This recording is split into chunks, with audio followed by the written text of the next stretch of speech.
សួស្តីបងប្អូនអ្នកទី12ទាំងអស់គ្នាអញ្ចឹងថ្ងៃនេះយើងកែលំហាត់ប្រតិបត្តិបន្តទៀតអញ្ចឹងលំហាត់ប្រតិបត្តិនេះយើងមើលគេឲ្យគណនា limit 2នេះកហើយហ្នឹងខអញ្ចឹងយើងមើលទៅ limit នេះគឺងាយទេ limit នេះគេហៅថា limit នៃអនុគមអសន្និទានអសន្និទានសំដៅទៅលើអនុគមដែលនេះជាប់ឬគីបឬការ៉េអីចឹងគេហៅថាអនុគមអសន្និទានហើយបាទអញ្ចឹងយើងមើលមុននឹងចូលទៅដល់គណនាលំហាត់ហ្នឹងយើងមើលលក្ខណៈបន្តិចសិនលំហាត់នេះគឺយើងប្រើលក្ខណៈនេះណាអញ្ចឹងយើងមើលនេះ limit x ខិតជិត a នៃឫសទី n នៃ fx វាស្មើនឹងឫសទី n នៃ limit x ខិតជិត a នៃ fx មើលតែប៉ុណ្ណេះបានណាអានេះមិនបាច់មើលក៏បានដែរបាទមើលតែពីនេះទៅអូខេអញ្ចឹងវាមានន័យថាម៉េចនេះមានន័យថាយើងគ្រាន់តែគណនា limit ខាងក្នុងហ្នឹងទៅយើងអាចបញ្ចូលវាទៅក្នុងឫសទី n នឹងបានអញ្ចឹងលំហាត់យើងដូចគ្នានេះ n នេះគឺជា limit នេះ fx អញ្ចឹងន័យថាម៉េចយើងគណនា limit នៃកន្សោមទាំងអស់នេះទៅហើយបញ្ចូលក្នុងឫសទៅបានហើយយ៉ាងខ្លីងាយៗគឺយើងជំនួសតម្លៃ x ខិតជិត 4ចូលទៅក្នុងអនុគមនេះបាទអញ្ចឹងនេះដូចគ្នាអក្សរខដូចគ្នាអានេះ x ខិតជិតដក 3 ដកមានន័យថាម៉េចដក 3 ខាងឆ្វេងណាដកឆ្វេងបូកស្ដាំអញ្ចឹង limit យើងងាយយើងប្រើលក្ខណៈទី3នេះយើងអាចគណនា limit ហ្នឹងដោយគ្រាន់តែចំនួនលេខចូលបានហើយអញ្ចឹងចម្លើយអក្សរកគណនា limit x ខិតជិត 4 នៃកន្សោមទាំងអស់នេះអញ្ចឹងគឺយើងយក x ខិតជិត 4ចំនួនចូលកន្លែងនេះទៅកន្លែង x ណាកន្លែងណាមាន x គឺយើងដាក់ 4 ទាំងអស់អញ្ចឹងយើងបាននេះគេអញ្ចឹងឬទី3នៃ x 4 ការ៉េដក 3 គុណនឹង 4 បូក 4 លើ2គុណនឹង 4 ការ៉េដក 4 ដក 1ចឹងអាចសេតតក៏បានដែរស្មើឬគីបនៃអីអាចដាក់ខិតនេះមើលឬគីបអូខេអញ្ចឹងអានោះបាន4ការ៉េបាន16ដក12បូក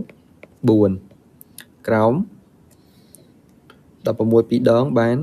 32ដក5អញ្ចឹងវាស្មើគេអញ្ចឹង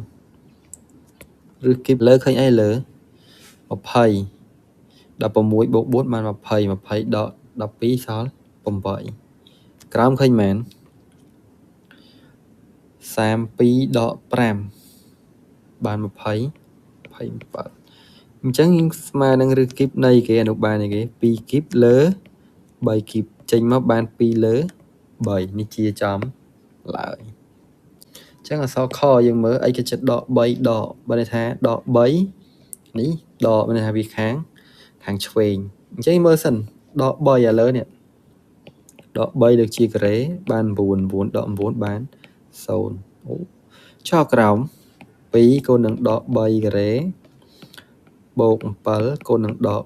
3បូក3អញ្ចឹងវាស្មើនឹង9 2ដង18ដក21បូក3អញ្ចឹងវាស្មើ0លំហាត់នេះវារៀងចូលរៀង0លើ0លើ0អញ្ចឹងដាក់រៀង0លើ0ហ្មងចាអូខេរៀង0លើ0មកអញ្ចឹងយើងមើលយើងដាក់គណនាដដែលសិនទៅ x ខិតជិតដក3ដកនៃគេឬការ៉េនៃ x ដក3កតា x បូក3ព្រោះអី a9 នេះវាស្មើនឹង3ការ៉េយើងប្រើមុន a ការ៉េដក b ការ៉េទៅវាបាន a ដក b កតា a បូក b អូខេចឹងបានអីចឹងអាក្រោមយើងដាក់ដោយសារតែអី x ជិតដក3យើងដាក់ x បូក3ទៅ x បូក3អូខេកតាអី2កតាណាអញ្ចឹងអានេះដោយសារវាមាន2ពីមុខប្រកាសជា2x ហើយបាទនេះដោយសារនេះមាន 2x ការ៉េអញ្ចឹង 2x អញ្ចឹងយើងមើលប្រមាណ3គុណនឹងប្រមាណมันបានបូក3អញ្ចឹងគុណនឹងបូកសំដួល x បូក3 x បូក3អញ្ចឹងសល់អីចឹង limit x ខិតជិតដក3នៃអីសំដួល x បូក3 x បូក3អញ្ចឹងសល់អីចឹង limit x ខិតជិត ដក3នៃអី x ដក3លើ 2x បូក1ដដែលអញ្ចឹងវានៅតែសនិទានដដែលហ្នឹងអញ្ចឹងយើងជំនួសចូលបានអីចឹងរឹសនៃដក3លើដក3 2គុណនឹង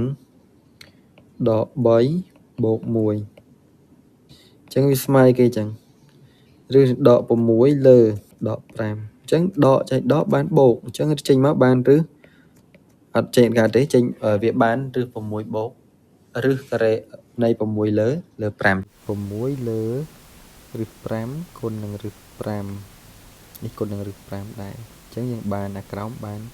ឬ5គុណ5បាន5ឥឡូវបានឬ30អញ្ចឹងចម្លើយយើងគឺឬ30លើ5ហើយអញ្ចឹងលំហាត់កន្លែងនេះគេឲ្យដក3ខាងឆ្វេងបញ្ជាក់ថាម៉េចអាហ្នឹង